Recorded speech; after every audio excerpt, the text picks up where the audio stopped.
안녕하세요. 저희는 지속가능 발전을 찾다 프로젝트에서 주제 2를 선정하고 양림동에서 발견한 지속가능 발전 방안이라는 주제로 영상을 제작한 김나은, 김두현입니다. 영상에서 다룰 목차 순서는 다음과 같습니다. 첫째, 플라스틱의 현황에 대해서 알아보고자 플라스틱 아일랜드에 대해서 소개하고, 둘째, 마을 주민들이 플라스틱과 같이 버려지는 물건들을 모아서 마을을 꾸미고 만듦으로써 정크 아트 공간으로 거듭난 양림동 펭귄 마을을 관찰하고, 조사한 것을 통해서 지역사회의 지속가능 발전을 위한 노력에 대해서 다룰 예정입니다. 셋째, 제로 웨이스트의 실천 방법과 설문을 통한 제로 웨이스트에 대한 사람들의 인식 조사를 다루고, 넷째, 제로 웨이스트를 기반으로 앞으로 지역사회가 지속 가능하게 발전할 수 있는 방안을 다룰 예정입니다. 여러분은 쓰레기섬 플라스틱 아일랜드에 대해서 들어보신 적이 있으신가요? 다음 오른쪽 사진은 엄청난 양들의 쓰레기들이 바다로 떠밀려와 바다가 쓰레기로 가득 차 더미를 이룬 플라스틱 아일랜드의 모습입니다. 이 섬의 규모는 무려 대한민국 면적의 15배에 이른다고 합니다. 그렇다면 플라스틱 아일랜드는 우리와 관계없는 문제일까요? 그렇지 않습니다. 플라스틱 아일랜드가 우리에게 가져다주는 문제점에는 여러 가지가 있습니다. 그중 가장 심각하고 인간에게까지 직접적으로 영향을 끼치는 문제들이 있습니다.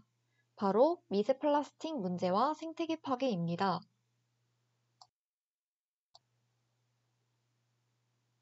첫 번째 문제는 미세 플라스틱입니다. 미세 플라스틱이란 5mm 이하의 아주 작은 플라스틱을 의미합니다. 그리고 초대형 쓰레기보다 처리하기 힘든 미세 플라스틱을 바닷속 생물들이 먹이로 우회하고 섭취하고 있다고 합니다.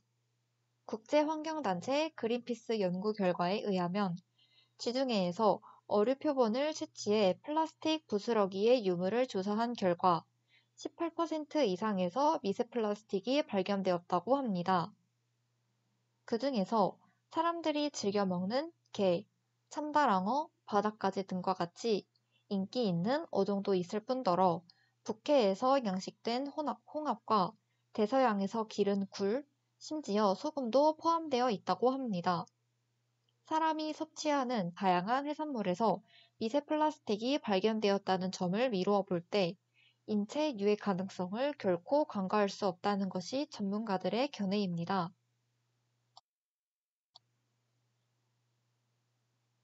미세 플라스틱은 작으면 작을수록 체내에 흡수되기 더욱 쉬워지고 이러한 미세 플라스틱은 우리가 매일 쓰는 물건에도 포함되어 있습니다.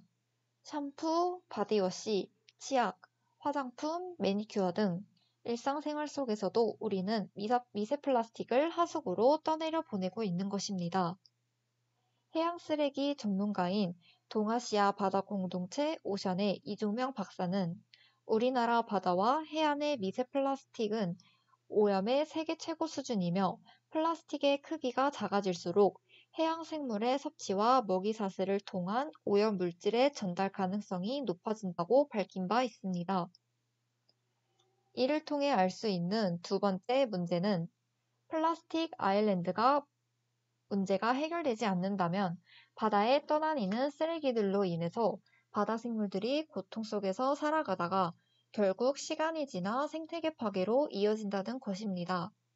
현재 태국 연안에서만 돌고래, 바다거북 등 300여 마리의 대형 바다 동물들이 해양 생태계 교란과 폐기물 등으로 죽은 채 발견되고 있다고 합니다. 죽은 바다동물의 뱃속에서는 플라스틱이 가득 차다고 하며 이러한 바다동물들의 생태계 파괴 역시 인간들이 만들어낸 문제입니다. 지금까지 심각한 해양 오염의 현실에 대해서 알아보고 환경에 대한 경각심을 가져보고자 플라스틱 아일랜드를 소개해 보았습니다. 우리가 일상생활에서 아무렇지 않게 쓰고 버리는 플라스틱 쓰레기들이 문제의 원인이라는 것을 우리는 경각심을 가지고 해결할 필요가 있으며 지속 가능한 지구촌을 위해서 이러한 플라스틱 쓰레기 문제를 해결할 방안을 찾고 개선하려는 노력이 지속되어야 함을 알 수 있습니다.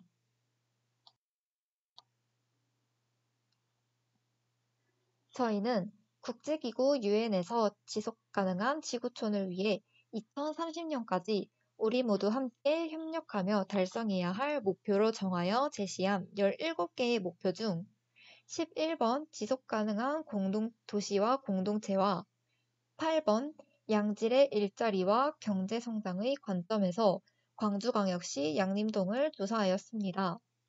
그리고 이를 토대로 양림동의 지속가능 발전을 위한 노력과 개선 사항을 탐색한 것을 발표하고자 합니다.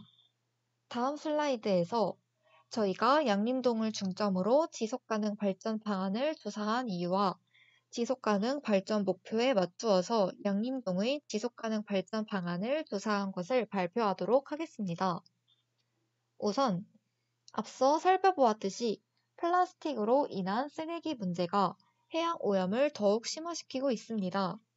이러한 상황에서 환경오염 문제를 다른 사람의 일이라고 생각하지 않고 자기 일처럼 생각함으로써 플라스틱 줄이기에 관심을 갖는 것이 무척이나 중요하다고 생각합니다. 이러한 관점에서 보았을 때 양림동에 있는 양림동 펭귄마을은 특별합니다.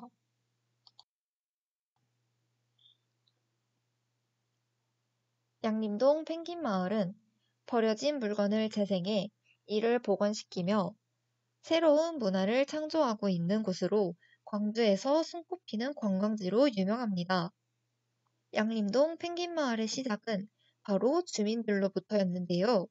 낙후된 동네와 흉물스러운 빈집들을 김동균 총장님을 시작으로 주민들 스스로가 가꾸기 시작했습니다.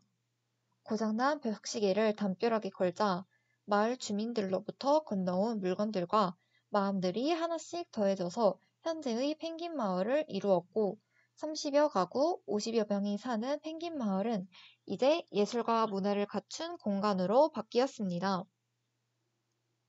또한 이곳에서 양림 펭귄 마을 협동조합은 현재 형성된 마을의 여러 문화예술 작품과 조형물 등을 비롯한 마을의 전체적인 환경을 유지, 관리하며 펭귄 마을의 정서에 맞는 더 나은 마을을 만들어가기 위해서 마을의 중심에서 힘을 보태고 있는 마을을 사랑하는 기업입니다. 이들은 지역 발전과 더불어 마을의 다양한 공동체를 육성하고 골목골목이 다양한 테마와 작품으로 넘쳐나게 되어 지역민에게 직접적인 소득이 돌아가며 청년들의 일자리 창출을 통한 자립으로 누구나 오고 싶어 하는 마을을 만들고자 하고 있습니다.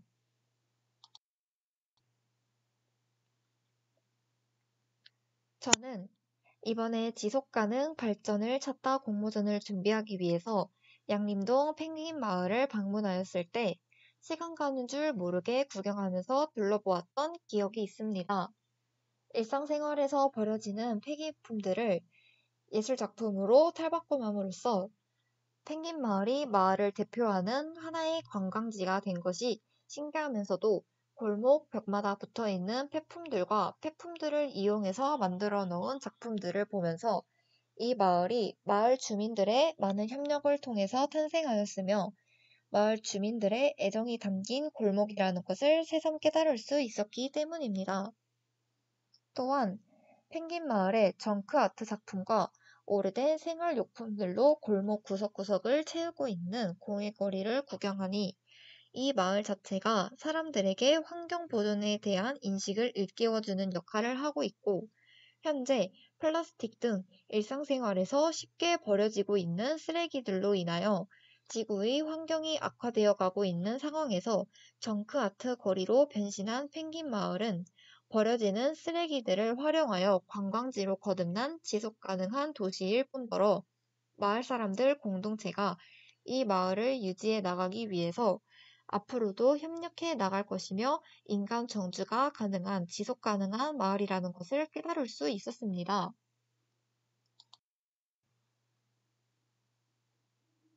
이 관점에서 보았을 때 펭귄 마을은 지속 가능 발전 목표 중 8번인 지속적, 포용적, 지속 가능한 경제 성장, 안전하고 생산적인 고용과 모두를 위한 양질의 일자리 증진이라는 목표에 부합하며 이제는 정크아트 공예라는 하나의 예술을 통해서 관광지가 된 펭귄 마을 안에서 여러 사람들의 일자리가 창출되고 있으며 일자리 창출에 기여하는 지속 가능한 관광진흥 정책이 개발되고 이행되고 있음을 알 수 있었습니다.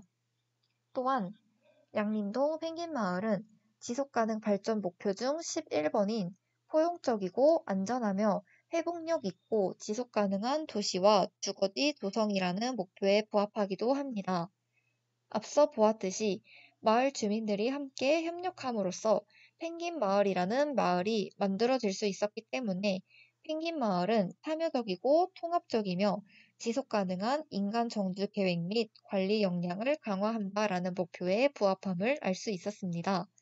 이처럼 지속 가능 발전을 위해서 양림동 펭귄마을과 같이 참여적이고 통합적이며 지속적으로 인간 정주가 가능한 지속 가능한 마을을 확대하는 것이 지속 가능 발전을 위한 방안이라는 생각이 듭니다.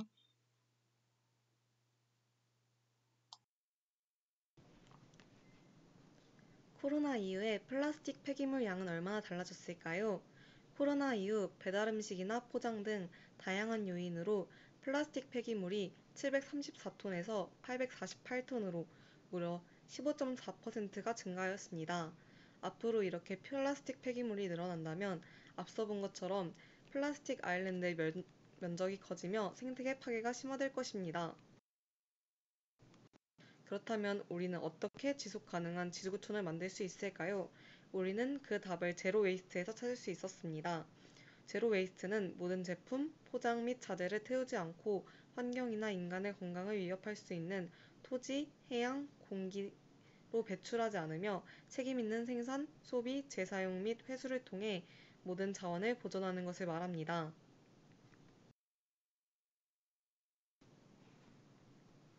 이러한 제로 웨이스트는 5할 운동을 통해 실천할 수 있습니다. 5할 운동으로는 refuse 거절하기, reduce 줄이기, reuse 재사용하기, recycle 재활용하기, rot 썩히기로 구성되어 있습니다. 첫 번째, refuse 거절하기. 거절하기는 쓰레기를 줄이는 가장 쉬운 실천 방법입니다. 배우 류준열 씨로 인해 유명해진 용기내 챌린지 다들 아시나요? 포장지, 빨대 등과 같이 무료로 나눠주는 것을 거절하고 개인 용기를 챙겨 쓰레기가 생기는 것을 막을 수 있습니다. 두 번째, reduce, 줄이기. 꼭 필요한 물건만 사고 포장이 적은 제품을 선택하는 구매 습관으로 쓰레기를 줄일 수 있습니다. 또한 잘 사용하지 않는 물건을 다른 사람들과 나누고 장바구니와 텀블러 활용으로 일회용 쓰레기를 줄이는 것도 reduce 원칙에 속합니다. 화장품으로 유명한 아모레 퍼시픽에서는 리필 스테이션을 열어 이슈가 되기도 하였습니다. 리필 스테이션은 샴푸와 바디워시 제품의 내용물만 원하는 만큼 소분하여 구입할 수 있습니다. 세 번째, reuse, 재사용하기. 다시 쓸 수 있는 물건을 재사용하여 쓰레기를 줄일 수 있습니다. 일회용 플라스틱 용기를 씻어서 다시 사용하고 건전지를 충전해서 재사용하는 방법으로 실천해 봅시다. 이니스프리는 화장품 공병을 재활용하는 이벤트를 꾸준히 진행하고 있습니다. 네 번째, 리사이클, 재활용하기. 배출되는 쓰레기 중에는 재활용할 수 있음에도 버려지는 경우가 많습니다. 물건을 살 때 재활용 마크가 있는지 살피고 재사용하도록 합시다. 요즘 마켓컬리 등 다양한 쇼핑몰에서 물건을 주문하면 이 종이 완충제를 보실 수 있었을 거예요. 기존의 플라스틱 뽁뽁이는 오랜 기간 썩지 않아 환경오염의 주범으로 뽑히기도 했는데요. 자개명암, 거울 등 깨지기 쉬운 제품들은 이 종이 완충제를 사용해 봅시다. 다섯 번째, rot, 썩히기. 음식물이 무분별하게 버려지면 토양을 오염시키게 되지만 음식물만 모아 썩히면 유기질 비료나 가축 사료로 활용할 수 있습니다. 환경오염을 막고 새로운 용도로 활용되니 일석이조의 효과를 얻을 수 있답니다. 다들 생분해성 플라스틱 (PLA에 대해 들어보셨나요? 이 생분해성 플라스틱은 식물의 전분을 추출하여 만들었기 때문에 완전히 분해되는 데에 6개월에서 1년 정도의 시간이 걸리지 않는다고 해요. 불가피하게 플라스틱 포장이 필요하다면 이 생분해성 플라스틱을 사용해 봅시다. 방금까지 설명한 제로웨이스트에 대한 사람들의 인식을 조사하기 위해서 환경 문제와 제로웨이스트 인식 설문조사를 광주 거주민들을 대상으로 설문했습니다. 환경 문제의 심각성, 주요 원인과 제로웨이스트 실천 경험, 제로웨이스트 가게의 중요한 요소 등의 설문을 통해서 사람들의 환경 문제에 대한 인식을 살펴볼 수 있었습니다.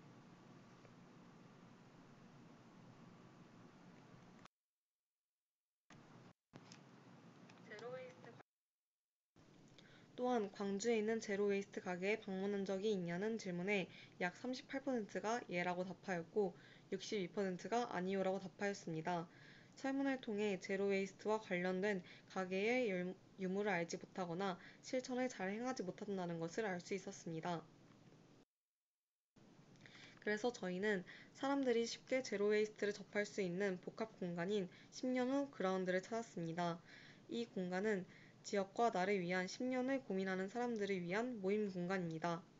10년 후에는 무엇이 바뀔까? 10년 후에도 무엇이 바뀌지 않을까? 여러분은 10년 후의 삶에 대해 어떤 고민을 하고 계신가요? 우리의 삶과 내가 살아가는 이 지역이 더 나은 10년 후를 맞이할 수 있도록 이 공간은 두 가지 질문을 던지고 있어요. 더 나은 내일을 위해 다양한 질문을 함께 고민하고 거기서부터 출발한 문화 서비스, 지식 서비스, 시금 서비스 등을 제공하는 복합 문화 공간이라고 생각하면 될 것 같네요. 10년 후 그라운드에서는 매월 내일의 키워드 공개 특강을 진행하고 있어요. 화면에 있는 강좌는 제로웨이스트 관련 내용인데 이러한 공개 특강에서는 전문가와 함께 주제 키워드에 대한 깊이 있는 이야기를 나누며 미래에 대해 생각해 볼 수 있는 유익한 시간을 보낼 수 있습니다. 지금까지 적정관광, 제로웨이스트, 숲 등 지속 가능한 미래를 위한 다양한 주제로 강의가 진행되고 있습니다. 또한 10년 후 그라운드에 있는 카페 1508은 포장 시 텀블러 활용을 독려하고 아이스잔과 빨대를 플라스틱이 아닌 PLA 소재를 활용합니다. 10년 후 그라운드 1층에 위치한 여행자 라운지에는 광주 기념품, 로컬 상품, 제로웨이스트, 리프레시먼츠와 소품 등이 진열되어 있는데요. 제로웨이스트의 일상 실천을 도와줄 접이식 텀블러인 스토조와 실리콘 빨대, 대나무 칫솔 등을 팔고 있습니다.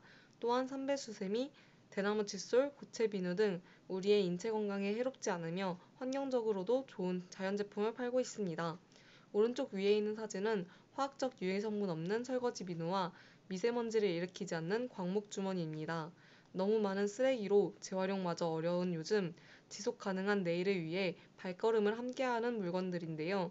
어떻게 하면 쓰레기를 덜 만들고 덜 버릴 수 있는지를 생각하며 살아가는 시대. 요즘 시대는 친환경 시대를 넘어 필환경 시대라고 말합니다.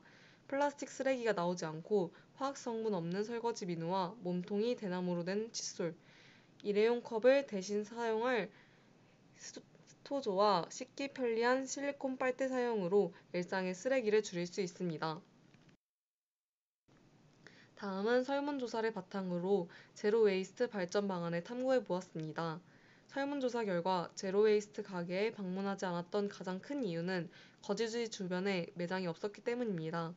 앞으로 필환경 시대에 맞게 제로웨이스트 가게가 늘어나고 사회의 지원과 홍보가 많아진다면 사람들은 제로웨이스트에 대한 인식을 가지고 제로웨이스트 가게에 방문할 것입니다. 제로웨이스트 상점의 가장 중요한 요소를 설문한 결과 가까운 거리, 자원순환 프로그램, 리필 스테이션이 가장 많은 선택을 받았습니다. 화장품, 세제 등 병을 이용해 내용물을 받아갈 수 있는 시스템이 운영 가능하다면 최대한 많은 가게가 리필 스테이션을 만들어 자원순환 프로그램을 운영할 수 있어야 합니다.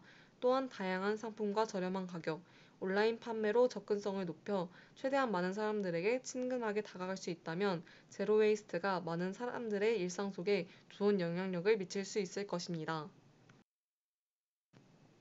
양림동의 10년 후 그라운드 말고도 세제 리필 스테이션과 플라스틱 프로덕트 등 플라스틱을 줄이고자 하는 노력은 광주에서 많이 일어나고 있습니다. 관심을 가지고 일회용기와 플라스틱을 최대한 쓰지 않고 재활용하는 방법을 함께 생각해보는 것은 어떨까요? 요즘은 플라스틱으로 만든 의류뿐 아니라 옥수수, 파인애플 껍질, 대나무 등으로 이료를 만드는 지속 가능한 패션인 컨셔스 패션에 관심이 집중되고 있습니다. 이러한 컨셔스 패션이 교복과 유니폼으로 사용된다면 패스트 패션으로 인한 미세 플라스틱, 독성 화학물질 등으로 환경에 해로운 영향을 방지할 수 있습니다. 지금부터 미래를 실천하는 우리의 행동이 이미 있을 것입니다. 적어도 행동하는 나를 알고 있으니까요. 천리길도 한 걸음부터라는 말처럼 쓰레기를 덜 만들고 나무를 가꾸는 것처럼 작은 행동으로 시작해보는 것은 어떨까요? 내일을 위한 작은 발걸음에 함께하는 우리가 중요합니다. 감사합니다.